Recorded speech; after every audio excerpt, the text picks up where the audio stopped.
One. All right, guys, so we'll pick up right where we left off pretty much. We've been focusing on the concept of imperialism, and we're focusing in particular on Africa. But it's important to note that this is not the first time we've discussed imperialism this year. This political cartoon will probably ring a bell. Napoleon's efforts throughout mainland Europe in the early 1800s is clearly an example of imperialism. The idea basically that you would take over other lands for one's country, whether it be for profit, prestige, or some other reason, and you would do it through military or diplomatic means, is essentially imperialism. But the imperialism that we're focusing on is post-industrial imperialism. So the imperialism in Africa shared many similarities with the other stuff that we've talked about, but the method in which it was carried out is slightly different and needs to be analyzed in a different lens. So we're going to look at this poem at the beginning of class next week. So I'll step forward there. These are some questions that we can consider from last section.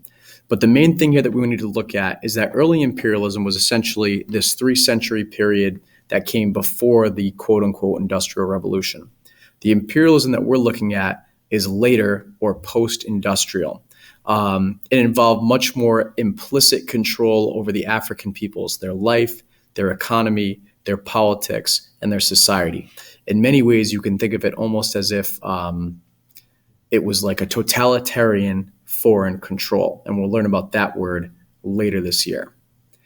So there's 2 ways in which the European powers were able to basically gain and maintain control. There was different styles. So the ones that we're going to look at are colonies, protectorates, spheres of influence, and economic imperialism. Sorry for the way these things get kind of cut off there. If you just copy these notes down, we'll go over those bit by bit in class with some specific primary sources. All right, so there's 2 ways that these foreign powers manage their new colonies. Number 1 was indirect control. Basically what happened was they would give, and by they I mean the European powers, they would give authority to the local tribal leaders to essentially rule themselves. So this was quite famous by the British because they had been doing a bit of that already with the Australians and the Canadians. They were technically part of their empire, but they had home rule in the case of the Canadians, and in the case of the Australians, they essentially had sovereignty over their own lands. So the African Empire of Britain and tended to be very similar to this style. And it has its benefits because your subjects tend to be more loyal because they have the illusion of control, but it also has its downfalls. You don't have as much explicit control over the peoples themselves. The opposite style was direct control. The French were much more famous for this. So this is a paternalistic idea in which the Europeans were essentially like parents to the Africans who were essentially treated like children. So they didn't train locals. Instead, they brought in their own leaders to rule the African people.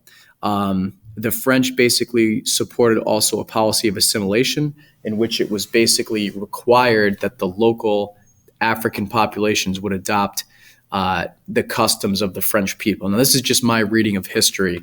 This is one of the major reasons why Africa right now is suffering from a handful of terrorist attacks every so often. One of the reasons.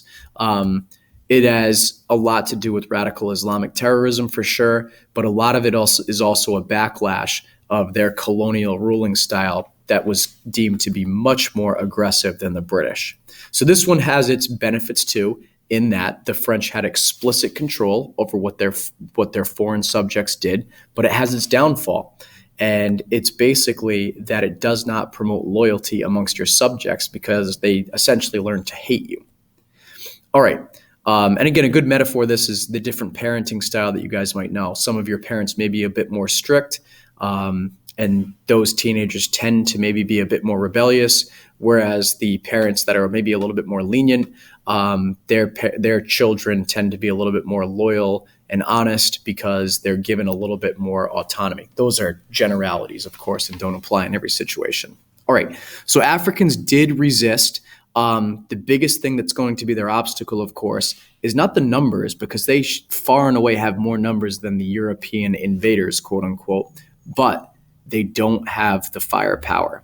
So we're going to watch this film in class next week about the Maxim gun. But if you're curious, you can open up the slideshow below and take a look at it. It's pretty remarkable, pretty horrifying, but this was the biggest tool of colonialism for most European powers. All right, so we're going to look at a couple unsuccessful attempts. The first was Algeria. They were able to resist most of the French attempts at takeover for about half a century. Finally, it was famine that did them in. The people, the resistors, the fighters became so malnourished, and this is one way to interpret it, that the only way that they could keep up the fight was to maintain their health, and without food, they were unable to do that. All right. The Germans were famous because one of the most famous resistances was amongst the Mahi Mahi. And something similar has happened with a Native American tribe in the United States, where they were convinced that their divine gods would protect them against the people who were coming into their territory. So in the case of the Mahi Mahi, it's estimated that as many as 75,000 of them were mowed down by German machine guns because they were convinced that God would protect them from these invaders, or their God. That's very similar to something that happened to Native Americans here. But German colonizers, this is an interesting trend, so make note of this. They forced these Mahi Mahi and other native groups to grow cash crops. Now, that seems on the surface like a pretty fair compromise. We take you over, you grow us some food.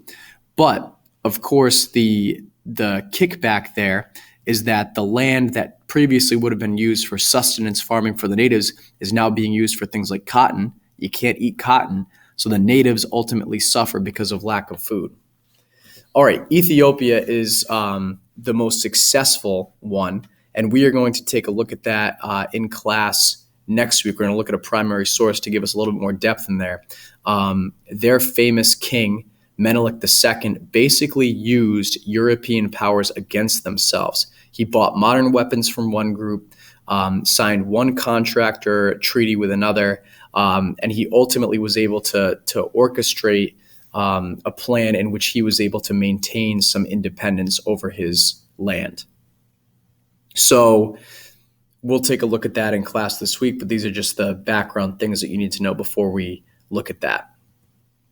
All right, so here's what we need to discuss, is the legacy of colonial rule. There's clearly some negative effects, and I think I've highlighted some of them. Africans lost control of their lands and independence, disease and war, and we've talked about, when one group is introduced to another, it of course leads to typically disease outbreak, and that was clearly the case here. Famines, like we talked about, resulted from forcing these native groups to grow cash crops. You could argue that these ancient tribal traditions and cultures were dried up. And then, of course, like I mentioned before, the boundaries across Africa, even a lot of them exist today, are almost, I want to say, without meaning or without cause. So it forces into specific regions rival tribes that have been rival tribes for a long time. That's why you tend to see some pretty brutal civil wars, even to today, occurring in Africa. And you can get the political cartoon here from that. That's one way to interpret it. But there are, of course, some positive effects. It spread many good things like schools, modern medicine, railroads, telephone lines, communication things.